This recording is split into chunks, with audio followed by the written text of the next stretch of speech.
姐妹们，以后想要吃番茄肉酱，那就按照我这个方法做。学会以后就不用出去吃那种几十块一份的番茄意面了，做出来的味道很浓郁，很香的。现在正是普罗旺斯大量上市的季节，这种西红柿呢，它的出沙率是比较高的。我这里呢准备了2斤半，洗干净去蒂后，用烤箱200度烤20分钟，空气炸锅也是一样的温度，烤成这个样子，皱皱的、软软的，这样去皮就很容易。烤好以后呢，用手按一按，非常软烂。如果不软，那就用破壁机给它打碎。再来准备番茄1半的肉量，大概是700克左右。把中间的筋囊呢一定要切干净。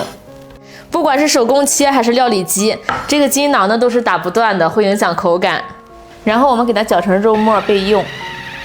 准备1手掌的大蒜，1节这种芹菜根儿，还有半截胡萝卜跟半个洋葱。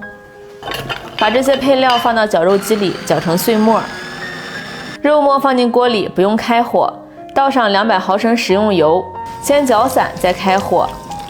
这样炒的肉末呢更容易炒散，而且吃起来也很嫩。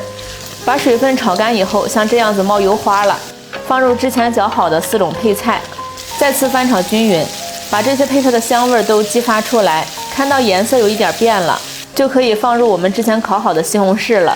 用锅铲一压就碎掉了，全部给它压碎以后呢，就可以开始来调味儿。放1点黑胡椒粉，30克白糖，1大勺食用盐，1勺生抽，半勺老抽上色，少许白酒去腥增香，加入蚝油，继续翻拌均匀。姐妹们，如果你也喜欢木里今天分享的家常美食，就把这个视频呢收藏起来，等想吃不会做的时候可以随时过来看看。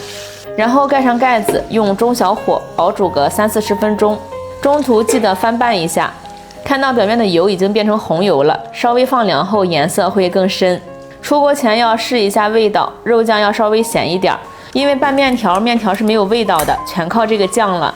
酱香浓郁，孩子们都很喜欢吃，有了这个都不用早起做早餐了。姐妹们，学会了呢就收藏起来去试试。记得关注木里，每天都会分享好吃的家常美食。